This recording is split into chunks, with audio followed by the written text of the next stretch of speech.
Yeah, well, one day Bobby was saying, hey, can you give me a hand? And he's carrying our toilet out of our home bathroom. And I said, can we talk about this? Did the toilet come back in the house? Oh no. Okay. No. Right now it's in the packing shed and the kids throw rocks in it sometimes.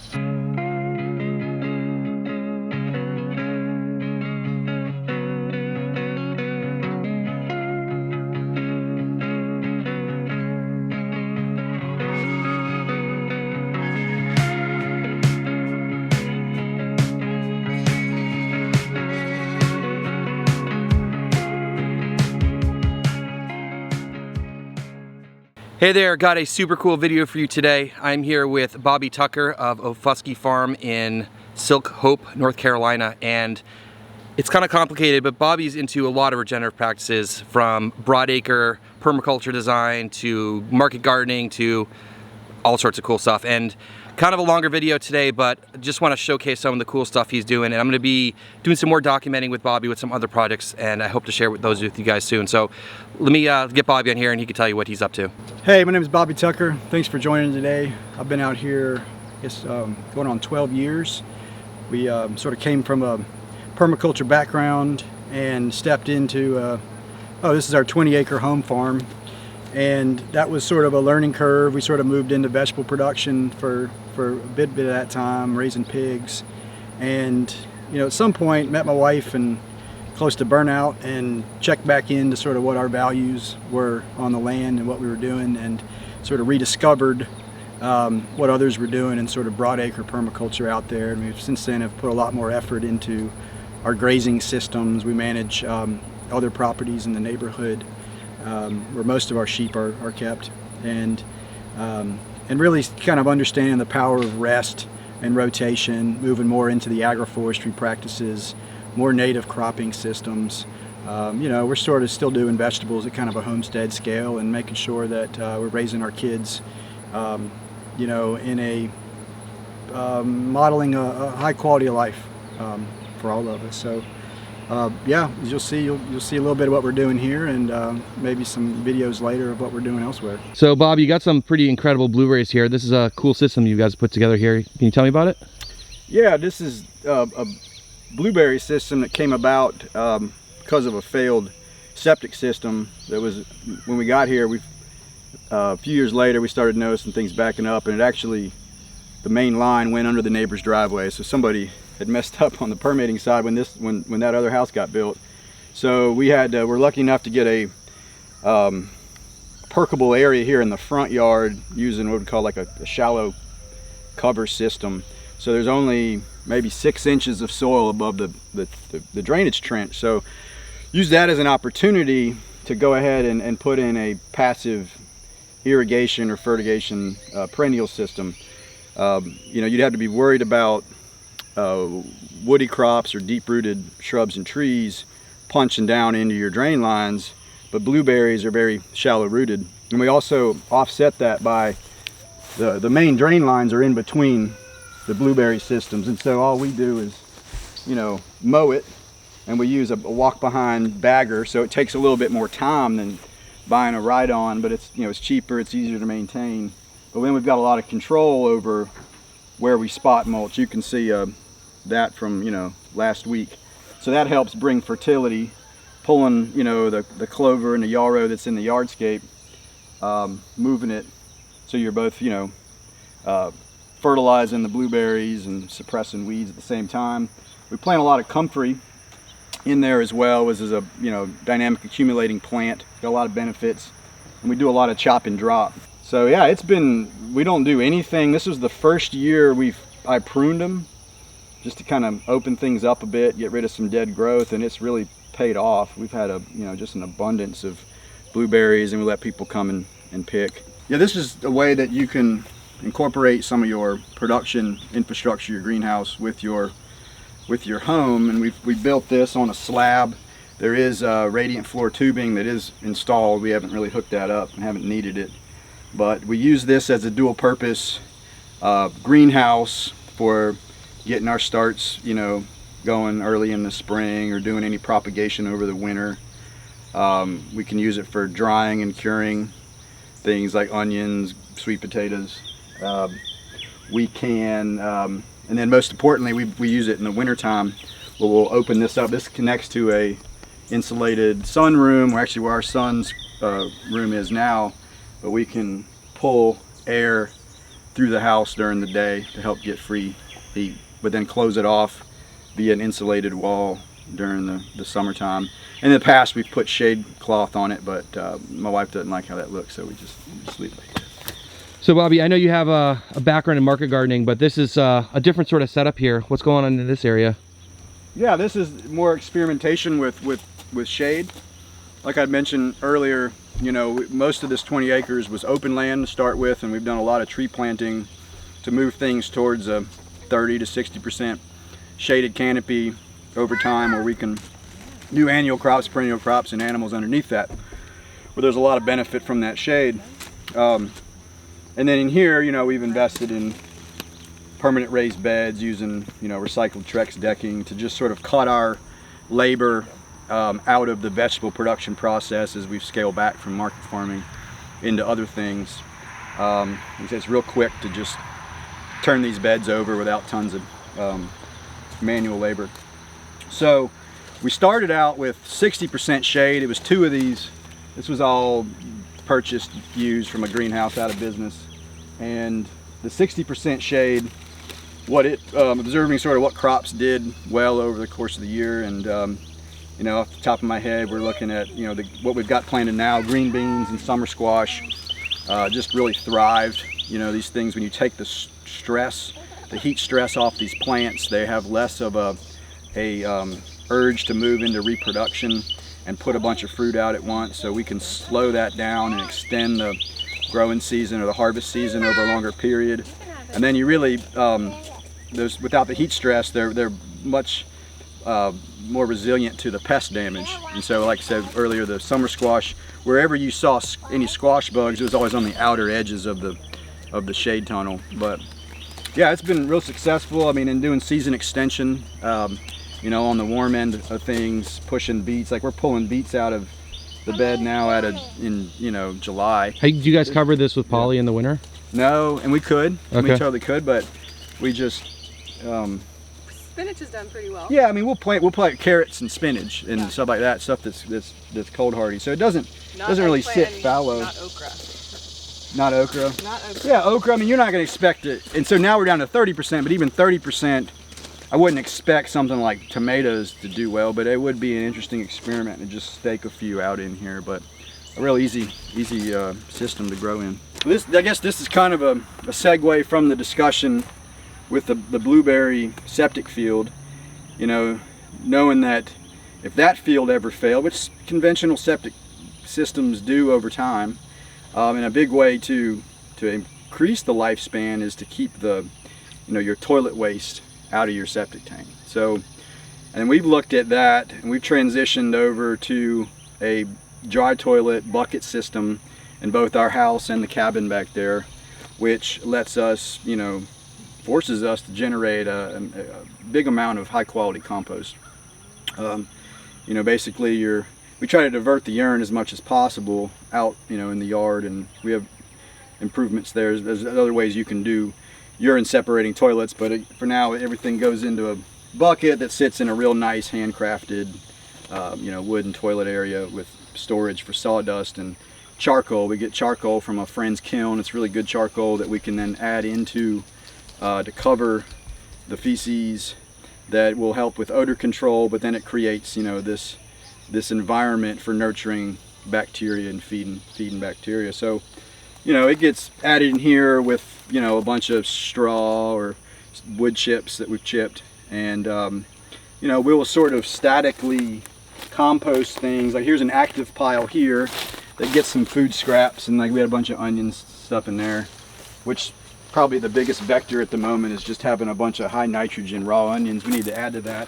But then you can see, I don't know if you can catch it from that distance, just a finished, this has been sitting here 3 months. We do add water when we clean out buckets, and I'll punch holes in it with just a stick just to kind of get more kind of oxygen down into there. But you know, when we stopped adding to it, this thing was piled up high, and you can see it breaking down, and you really get a nice nice quality.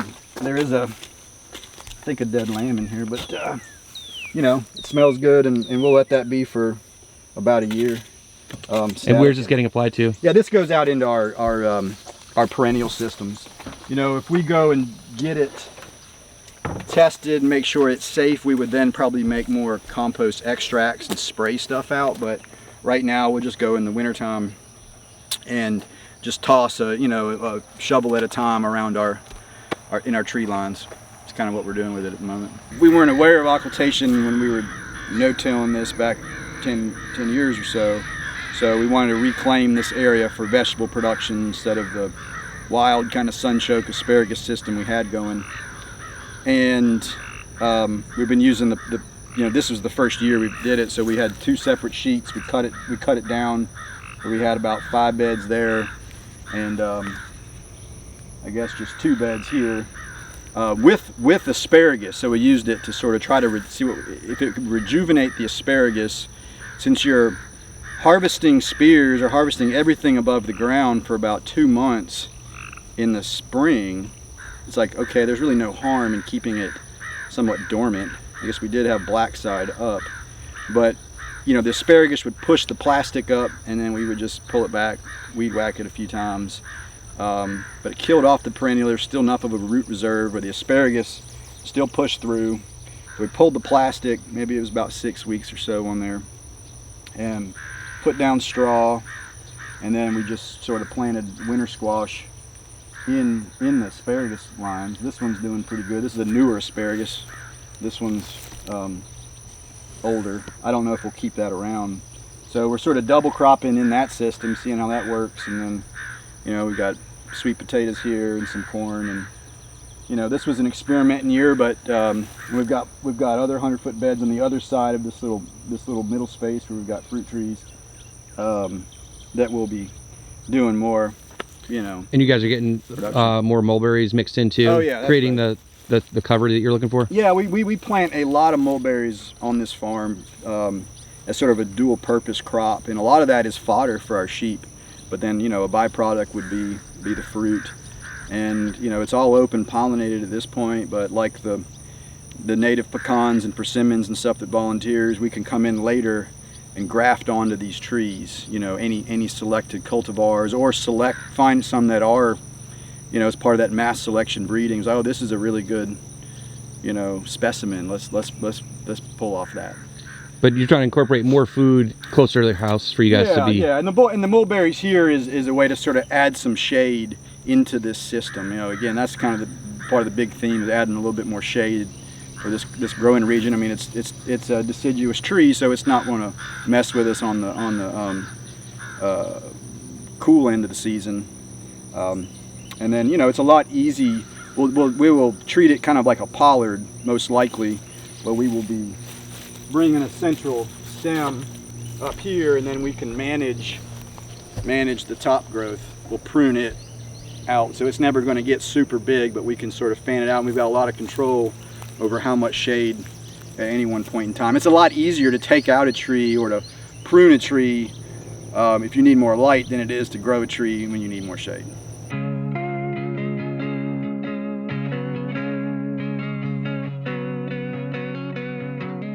Yeah, so our greenhouse space is kind of my haven. It's a place I love to be, and the kids and I are out here every morning. One of the kids is absent right now, entertaining herself, but yeah, I like it because it's fairly low maintenance and gives me some kind of sense of control when a lot of the other parts of the farm are at the mercy of the weather or more chaotic and wildscaping.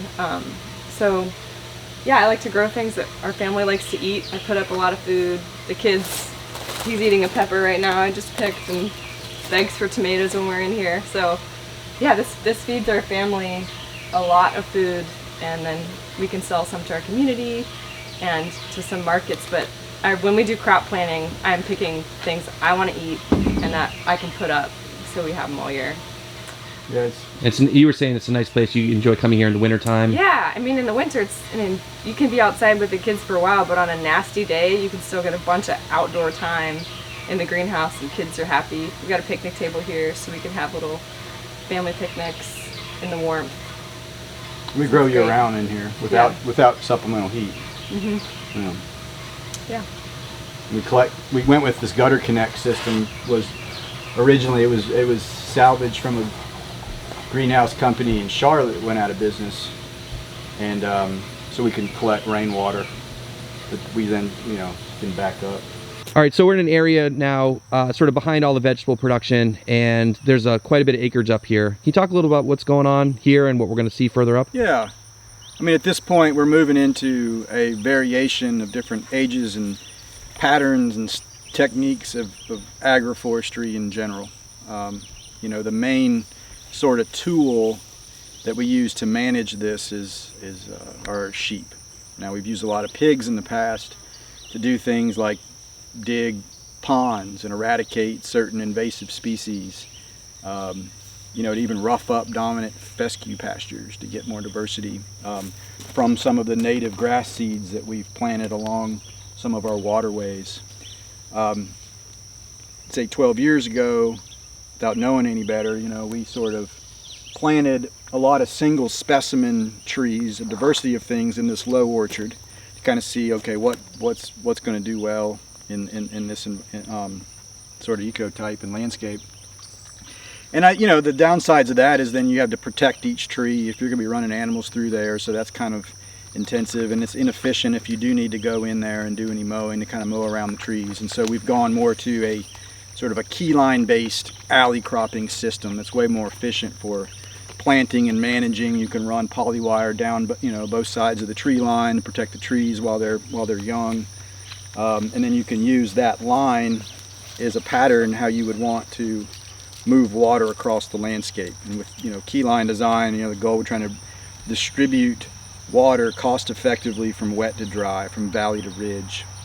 And again, some of the learning curves is that in a humid climate, although a lot keyline design, a lot of permaculture comes from more arid climates where you really need to, there's more importance on capturing and storing water on site. There's a downside, and you need to do that more carefully in a humid climate. And so here is what, instead of a water conveyance swale, I'm standing in front of a water harvesting swale where we would capture any runoff from hog paddocks and any tillage early on when we were doing that, and send it out into this swale, which then would store a lot of water and hydraulically load the low orchard.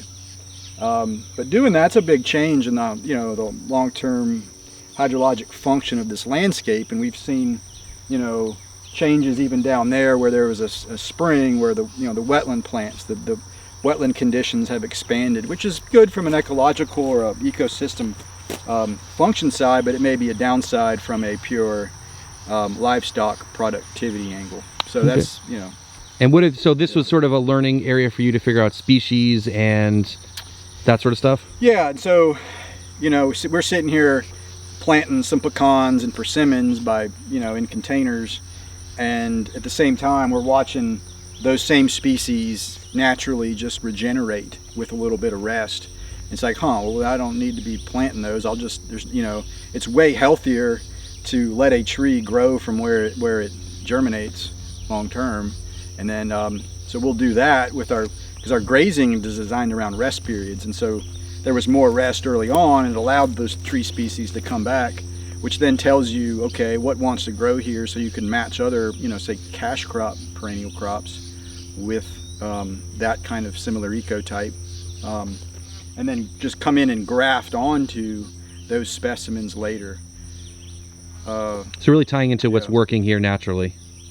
Yeah, I mean, that's just not knowing. And now I would be better about identifying, bottomland, upland, seeing what's growing in a similar landscape position, and then matching the perennial crops to that. Okay, and some other design features you were talking about, you got black locust planted around here? Yeah, that's kind of an experiment. We planted that. Again, it's sort of the start of a pollarding system where we're gonna, it's coppicing up above the browse line, up above the tree line, where it gives us control over when we can prune and drop that down into the sheep. Long term, I see that as a structural fence post. We'll try and come up with a technique to make that a living fence post down the roads if those ever fail. You know, and it's got other benefits and value, including, you know, certainly really high quality fuel wood. And we do a lot of, with our agroforestry techniques, a lot of our firewood comes from just bucking up smaller, you know, trees and stems where we don't have to split it. So okay. we'll see more of that later. And using them as nitrogen fixers as well? Yeah, nitrogen fixing, even, you know, the seed pods, especially the honey locust, are, you know, good value to All right, so you want to take a look at some of the other areas up here? Sure. Yeah, I mean, this is, I guess, what we call our hog pasture. We do a lot of our breeding in this area years ago, and we've turned that into, again, a kind of a swale-based alley cropping system. Now, what we're standing behind me here is apples interplanted with gummy berries, which is in the Elaeagnus genus, but it is not the Russian autumn olive. It's invasive, and it's got a much larger fruit, and it's also a nitrogen fixing tree. Apples, I mean, this is a really tough, and we've planted apples, but it's not something we're really investing any more energy in, or a lot of energy in, as a, you know, not a very difficult climate for fruit in general, let alone apples. They take a lot of you know, inputs to really get, you know, A-grade quality. This here is an Aunt Rachel, so it's actually an older heirloom that I think Lee Calhoun identified it's from Chatham County, that we have seen it's going to be more heat tolerant. And it's a fairly early fruiting apple, but that's sort of what you're seeing behind us. Let's see, along the fence line we've got Shinko pears with a row of asparagus.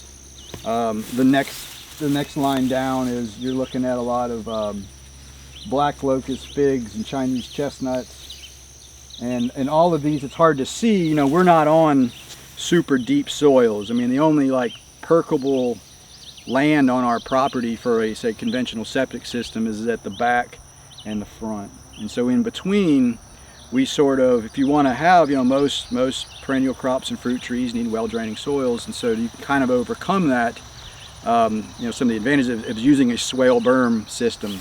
So where we were standing earlier, that's more of a, you know, that's a water harvesting swale, that's on grade, on contour, whereas you can put more of a slope on it with little check dams, so you're at least you're cutting that out to build up a berm, so now you got drainage for your tree, and you're still sort of sending water. So are these planted on swale berm? Yeah, you just can't see it. Okay. The amount of grass in here. So yeah, we're at the peak, you know, forage production. The sheep ran through here month and a half ago. So in terms of animal management here, are they in each section, or they get the whole sort of area at once? Yeah, so the way that this farm's laid out, a big rectangle, we're standing on the road. You've got, you know, fields behind you, and then you're seeing what's up on this side of the road. There's a pressurized water line that runs down this road, so we can basically run polywire, you know, down the tree lines all the way into the woods. So you've got water, shade, and you can make them as narrow as possible. Say I really wanted to trample this down, well, the skinnier and longer you make a paddock, the more trampling you get. So the animals are coming through, they're eating, but they're also stepping and pushing down all this residue onto the ground where it can break down, feed the soil, protect the soil. I mean, that's the basis of our soil building system that then feeds our perennials. We don't add any fertility into our system. Right. So like this paddock or this fenced-in area here has a couple of tree lines. Do you let them roam through the whole thing, or just in one alley at a time? Well, they would have I could call it strip grazing. Okay. Where they would have long, narrow paddocks with 2 or 1 polywire reels, and we'll see that up there. Okay. And at this point, these trees are large enough that the sheep will get in there. They'll bottom prune it, which is not a bad thing, because the sheep will they'll actually bed down near the tree, which is sort of keeping stuff from growing up, and so it's going to help increase airflow around the trunk of that tree. I see that as an advantageous thing. But you know, we're moving sheep every 1 to 2 days, and the more you keep an animal around something like that, you know, they're going to eat the high value stuff first, and eventually they're going to start nibbling on it. They're going to rub on it and start doing damage to the tree. And you can usually see the hierarchy of things that they're going to eat, and so you kind of know, all right, it's time to move it, just from just a tree health perspective. But And how many rotations do you get through each of these areas, like, per year? Well, that's the kind of the caveat now, is that most of our sheep are on a larger property up the road. We only have sheep here where we finish out our weaned lambs all on stockpile, starting around, you know, this year was early with our continuous breeding program, that we're going to go back to controlled breeding. So when we do that, you know, you'll be looking at like late summer through February. So all this residue that's great habitat for the wildlife during the growing season gets trampled all down to the ground, and we start back over with a new sort of rejuvenated seed bank. I mean, we're certainly not maximizing forage consumption and forage growth, but this is where we are right now. Yeah, I mean, getting to a point where you can manage sheep with 1 or 2 strands of polywire really opens the game up for mobility and reduction in labor inputs. You know, when we started out, we still occasionally use some netting, but we've transitioned our flock up the road to, you know, perimeter high tensile with 1 or 2 strands of polywire that we can really put stuff up and move them a lot more efficiently than putting out the netting. And it takes some selective breeding, it takes some culling, and certainly getting a good, well-grounded charger system that we could talk more about, you know, at a later date. But so yeah, fortunately, I mean, these are all ram lambs, uncastrated. They've been managed here. There's one main jumper line on the back side of the wood, so a single wire that's keeping them in. And also too, the frequent moves is a huge part of it. The animals know that they're going to get new pasture, you know, within a day or two. They're not anxious to jump it or take that shock on the face. So that's a big part. If you just stocked them in an area, well, they got all day. They ate all the ice cream long ago, and they're forced to eat the lesser quality stuff. So yeah, they're going to jump this over. And if they want to jump it, they'll jump it. But yeah, that's been a big part of our tool, and you can kind of see how we're grazing off the road to the woods, but yet our tree lines, where we've done a lot of our you know, row cropping and stuff in the past, and still do on occasion, is ran sort of down the ridge, kind of more with the landscape. And so we sort of are grazing perpendicular to these lines. And you know, the tubes are primarily on the mulberries. The mulberries are a very palatable tree. That's why we grow them, but it's also to deer. So you got to kind of keep those tubed, whereas the sheep don't really eat the persimmon. They don't eat anything like pecans or walnuts. You know, we want them to eat on that locust, keep that short and dense. Can you talk a little bit about the balance of, oh right, yeah, like, you know, grazing versus animal health versus, yeah, that's, I guess, how I looked at it, is like this whole thing is a three-legged stool, and there's sort of, you know, the farmer's idea of what they want the land to look like, which has a tendency to probably look more manicured than is good for the other two, which would be the performance or profitability or health of the animal, and then the overall health of the ecosystem, and trying to balance all three of those. Like, for example, if I was to say, oh, I really want to keep them here another day to just eat the last of the weeds and trample, not leave as much on the ground, well, their plane of nutrition is starting to dive, and I might be causing more compaction in certain areas with the sheep. The idea, this is, we run a 100% grass-fed operation, and the frequent moves. So the trick here, this is like the win-win that nature gives us, by using the frequent rotations, the high-density grazing followed by long rest period. That's good for the land, right? It's that chaos rest system that strengthens it. But at the same time, they're eating new stuff every day. That's maintaining a high plane of nutrition, which helps yield, you know, a good, well-marbled, high-quality meat product at the end of the day.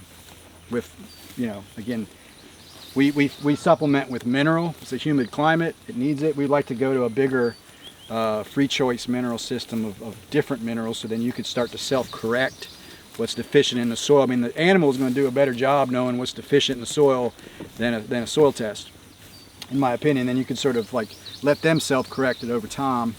But other than that, you know, we trade a little bit more of our time to keep them moving, which we enjoy doing.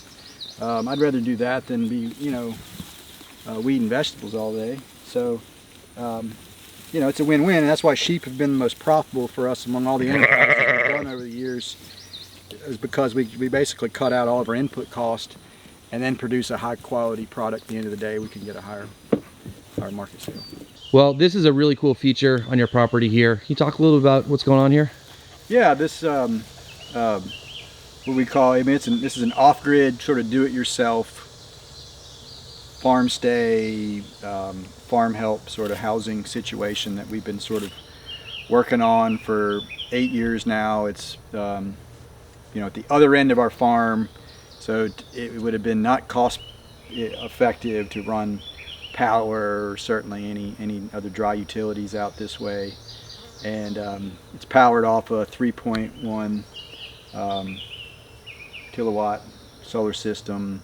We just upgraded to a lithium-ion battery bank, which can power a small fridge and all the utilities. We're going to try and run a small portable air conditioner in the bathhouse. You've got 3 main structures. The original is a 12 by 12 cabin. We use a lot of locally milled cedar to clad it. We've got a, you know, outdoor kind of kitchen, or it's a full season kitchen on the back. Plus we eventually got around to covering this deck, which is real nice. A lot of good airflow, shaded environment for certainly this time of year. We've got a bathhouse, which is really more of the main sleeping quarters now. So some of the motivation behind this was originally with market gardening and having people live on the farm, and now you guys are opening this up for people to come and rent this out? Yeah, I mean, I think, yeah, it was both sort of dealing with having a nice place for people living on the farm, to have a nice separation from us at the end of the day. Thinking someday we might move back here. I don't see that happening now, but now we're really excited about opening it up to others. It's a really unique space. It's you know, you're a good distance from any other house out in this neighborhood. You know, kind of sit up high on a ridge. It's hard to tell, but the Rocky River watershed divide is just probably about 1,000 feet or so into the woods there. Okay, and I'll leave some information if people want to. Yeah, we have it listed through VRBO. Okay, I'll leave Silk Hope Farm Rental. Okay, I'll leave a link down below for that. Cool. Yeah. Hey guys, thanks so much for having me out today. Unbelievable property, and you guys are just unbelievable farmers and gardeners and homesteaders, whatever you want to call yourselves. And I could probably spend an eternity here checking out all the cool stuff you guys got going on, and hopefully I'll be back soon. But if people are interested in following along with what you're doing, you know, how can people do that online? Yeah, we're not super active on social media, but we do have a Facebook page and are on Instagram under Okfuskee Farm, O-K-F-U-S-K-E-E Farm. So check us out there and see some updates, and you could reach out to us if you want further details. Cool, and I will leave links down below in the description. And thanks guys. Thanks. Thank you, Josh.